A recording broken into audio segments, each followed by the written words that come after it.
Hello বন্ধুরা, আজ আমি তোমাদের সাথে শেয়ার করছি ক্যাঁকড়ার রেসিপি। এই যে দেখতে পাচ্ছ, আজকে এই বাজার থেকে এই ক্যাঁকড়াগুলো আমরা কিনে নিয়ে এসলাম। তো ভাবলাম কি আজকে এটা রেসিপি বানাবার আগে তোমাদের সাথে একটু শেয়ার করি। ক্যাঁকড়াগুলো বেশ ভালোই বড় বড় আছে, তো এই অনেকগুলোই ক্যাঁকড়া আছে।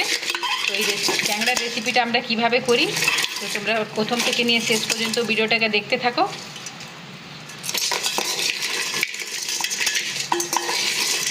তো প্রথমে আমরা ক্যাঁকড়াগুলোকে বেছে নিচ্ছি। এই যে ছোট দাঁড়াগুলোকে এইভাবে ঠিক আমরা ভেঙে নিচ্ছি, আর বড় দাঁড়াগুলোকে আমরা বাজার থেকে ভেঙে নিয়ে এসেছিলাম। কেন আমরা কি ক্যাঁকড়া ধরতে পারি না, তো সেই জন্যই বড় দাঁড়াগুলোকে বাজার থেকে ধরে নিয়ে এসেছিলাম। আর ক্যাঁকড়াটাকে কীভাবে ছাড়াচ্ছি তোমরা একটুখানি দেখো বন্ধুরা।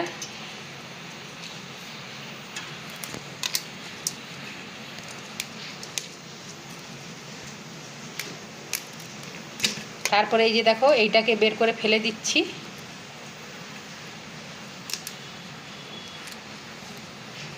এইগুলো সব খাওয়া যায় না, এইগুলোকে বার করে ফেলে দিতে হয়। আর তারপরে দেখো, এই উপরের এটাকেও ভেঙে বের করতে হবে। তোমরা অনেকেই জানো ক্যাঁকড়া ভাঙতে, আর আমাদের এখানে তো এটা পাওয়া যায় না, খুব কমই পাওয়া যায়। আজকে দেখতে পেয়ে নিয়ে এসেছে, তো ভাবলাম কি এটা রান্না করার আগে তোমাদের সাথেও একটুখানি শেয়ার করি, সব কিছুটাই শেয়ার করি। তো সেই জন্যই ভাবলাম এই ক্যাঁকড়ার রেসিপিটাও শেয়ার করছি। বন্ধ করে না। তারপরে দেখো, এই বাইরের এই মোটা খোলাটাকেও আমরা বার করে ফেলে দিচ্ছি। এই যে দেখো, এই খোলাটাকেও এইভাবে ফেলে দিতে হবে। তারপরে এই যে সাইডে সাইডে যেগুলো লেগে আছে এইগুলোকেও বের করে ফেলে দিতে হবে। এইগুলো খাওয়া যায় না, এইগুলোকেও বার করে আমরা ফেলে দিচ্ছি।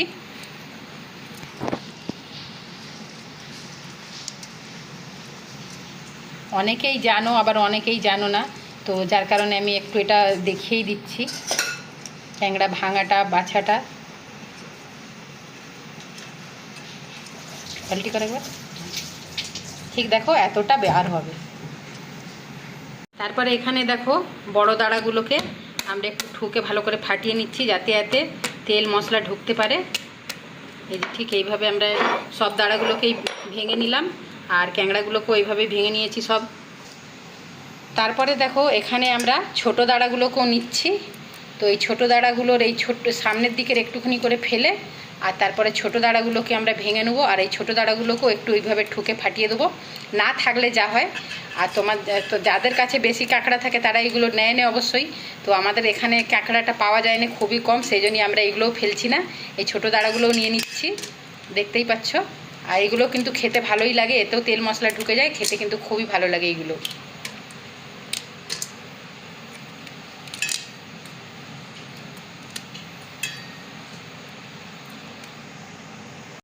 তো এখানে দেখো, সব ক্যাঁকড়াগুলোকে আমরা ভালো করে ভেঙে ভালো করে পরিষ্কার করে ধুয়ে নিয়েছি।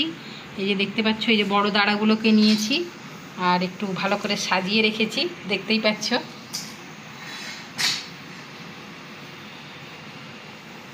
তো চলো এবার আমরা রেসিপির দিকে চলি।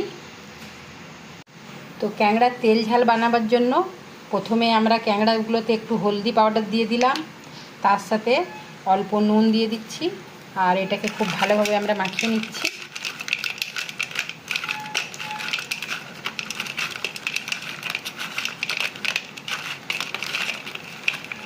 নুন হলুদ মাখানো হয়ে গেছে খুব ভালোভাবে। এখানে কড়া বসিয়ে আমরা সরষের তেল গরম করে নিয়েছি, সরষের তেলটা আমাদের গরম হয়ে গেছে। এবারে এতে আমরা সব ক্যাঁকড়াগুলোকে দিয়ে খুব ভালো করে একটু ভাজা করে নেব।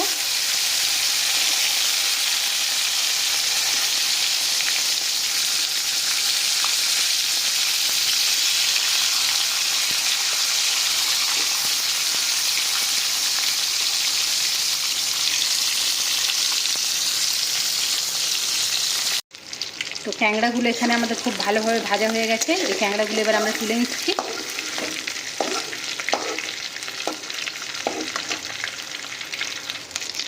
এই তেলেতেই আমরা এই বড় দাঁড়াগুলোকে দিয়ে দিচ্ছি, এগুলোকে দিয়ে ভালো করে ভাজা করে নেব। আর তার সাথে এই যে ছোটো দাঁড়াগুলোকে আমরা ভেঙে রেখেছিলাম, সেই ছোটো দাঁড়াগুলোকেও দিয়ে দিচ্ছি। দিয়ে সবগুলোকে একটু খুব ভালোভাবে ভাজা করে নেব প্রথমেই।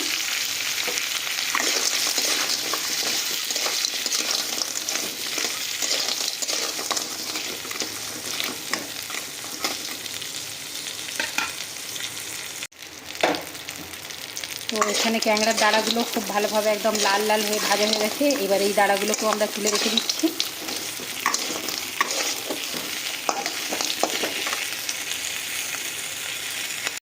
তো এখানে ক্যাংড়া আর ক্যাংড়ার বড় দাঁড়া ছোট দাঁড়া সব খুব ভালোভাবে আমরা লাল লাল করে একদম ভেজে নিয়েছি। কড়াতে সরষের তেল দিয়ে দিলাম, এতে এবার কালো জিরে আর শুকনো লঙ্কা ফোড়নে দিয়ে দিলাম।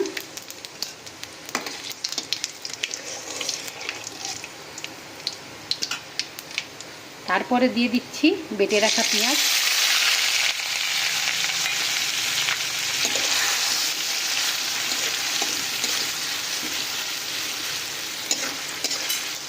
এই বেটে রাখা পেঁয়াজটাকে খুব ভালোভাবে ভাজা করতে হবে।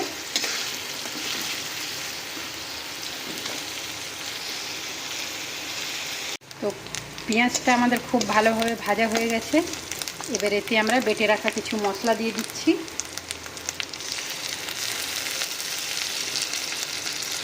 মশলাতে আছে আমাদের আদা, রসুন আর শুকনো লঙ্কা, তার সাথে আছে জিরে আর ধনে গুঁড়োটা আমি দিয়ে দেবো।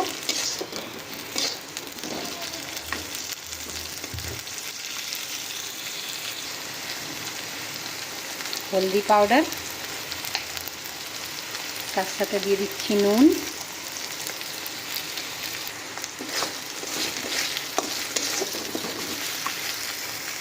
এর সাথে দিয়ে দিচ্ছি আমরা ধনিয়া পাউডার আর চিকেন মশলা।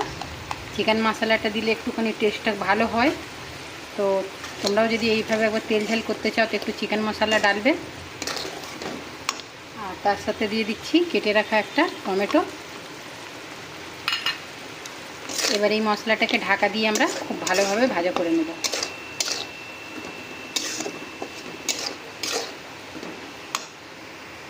তো এখানে ঝোলটা আমাদের খুব ভালোভাবে ফুটে গেছে আর খুব গাঢ়াও হয়ে গেছে, এই যে দেখতেই পাচ্ছ। আর কালারটাও খুব সুন্দর এসছে আর গন্ধটাও খুব সুন্দর আসছে।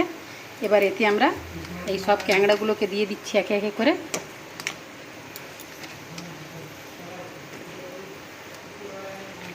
আমার মতন ক্যাংড়া কে কে খেতে ভালোবাসে একটুখানি কমেন্ট করে লিখবে।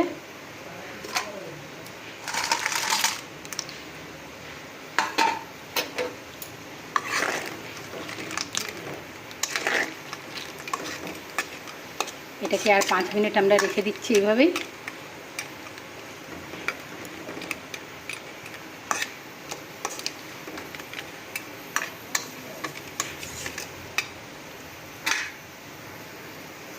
তো এখানে ঝোলটা আমাদের একদম শুকনো হয়ে গেছে, গা মাখা মাখা হয়ে গেছে।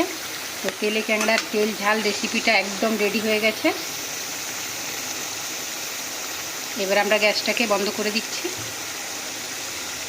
তো ফাইনালি বন্ধুরা আমাদের তেলে ক্যাংড়ার তেল ঝাল রেসিপি একদম রেডি হয়ে গেছে। আর দেখতেই পাচ্ছ একদম ঝোল নেই, পুরো একদম শুকনো শুকনো করে করেছি। আর তোমাদেরকে ভিডিওটা কেমন লাগলো আর কে কে তেলে ক্যাংড়া খেতে পছন্দ করো একটুখানি কমেন্টে বলবে। আর এতক্ষণ পাশে থেকে ভিডিওটা দেখার জন্য সকল বন্ধুকে অনেক অনেক ধন্যবাদ। সবাই ভালো থেকো, সুস্থ থেকো, টাটা।